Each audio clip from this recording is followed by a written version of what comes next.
मुख्यमंत्री और भारतीय जनता पार्टी के नेता योगी आदित्यनाथ ने मथुरा जन्मभूमि को लेकर अब तक का सबसे बड़ा बयान दिया।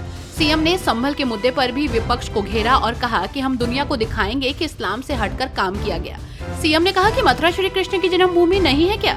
हम कोर्ट का ही आदेश पालन कर रहे हैं, नहीं तो अब तक वहाँ बहुत कुछ हो गया होता।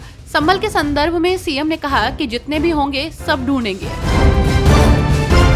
अल्पसंख्यक समुदाय के लिए सौगात मोदी कार्यक्रम पर अब मायावती की प्रतिक्रिया सामने आई है। मायावती ने कहा कि ईद, बैसाखी, गुड फ्राइडे और ईस्टर जैसे त्योहारों के अवसर पर प्रधानमंत्री मोदी की ओर से 32 लाख गरीब अल्पसंख्यक परिवारों तक सौगात मोदी के रूप में भेंट भेजने की बात कही गई है, जो सिर्फ राजनीतिक स्वार्थ से जुड़ा है। उन्होंने कहा कि बीजेपी की इस घोषणा का असल मकसद सिर्फ चुनावी लाभ लेना है। योगी आदित्यनाथ दीनदयाल उपाध्याय गोरखपुर विश्वविद्यालय में 2 दिवसीय राष्ट्रीय सेमिनार के उद्घाटन समारोह में पहुंचे। योगी ने अपराधियों को इस समारोह के दौरान चेतावनी दे डाली। उन्होंने कहा कि जो अपराधी महिलाओं और व्यापारियों को परेशान करेगा, उसका स्वागत यमराज करेंगे। गोरखपुर में सीएम योगी ने कहा कि अगर किसी ने किसी बेटी और व्यापारी को छेड़ा तो अपराध के लिए यमराज के घर जाने का वो रास्ता खोल देता है।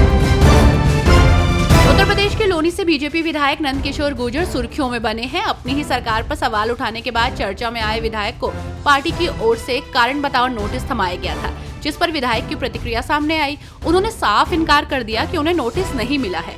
उन्होंने कहा कि प्रदेश अध्यक्ष भूपेंद्र सिंह चौधरी की ओर से जारी कोई कारण बताओ नोटिस नहीं मिला है। उन्होंने चौधरी को एक शिकायत पत्र तो भेजा है।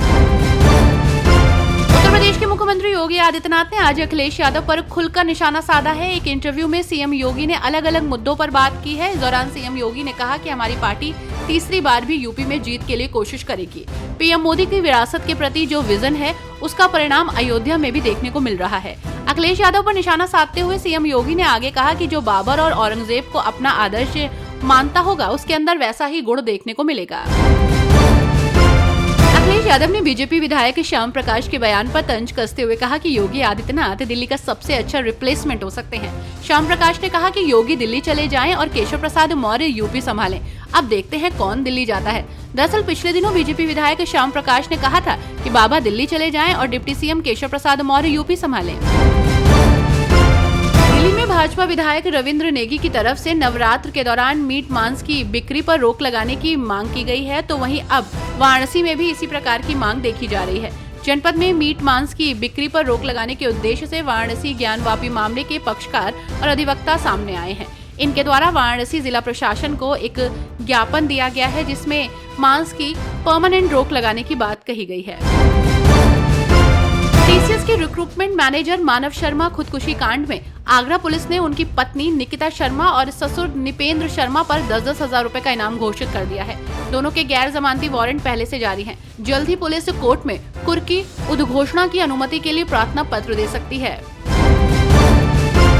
अयोध्या में राम मंदिर निर्माण समिति की बैठक में रामलला का सूर्य तिलक स्थायी रूप से करने का निर्णय लिया गया है। ये व्यवस्था इसी साल रामनवमी से शुरू होकर अगले 20 साल तक चलेगी। इसके अलावा इस वर्ष मंदिर शिखर का निर्माण पूरा होगा और मई में राम दरबार की स्थापना की जाएगी। मंदिर का निर्माण कार्य 2025 तक पूरा होने की उम्मीद है। संभल की शाही जामा मस्जिद प्रबंधन समिति के अध्यक्ष जफर अली को हिंसा मामले में गिरफ्तार किया गया है। इस बीच जफर अली के परिवार ने आरोप लगाया है कि उनकी जान को खतरा है और जेल अधिकारी उन्हें उनसे मिलने नहीं दे रहे। जफर के परिवार ने यह भी आरोप लगाया कि उन्हें उनकी दवाइयां भी नहीं दी जा रही हैं।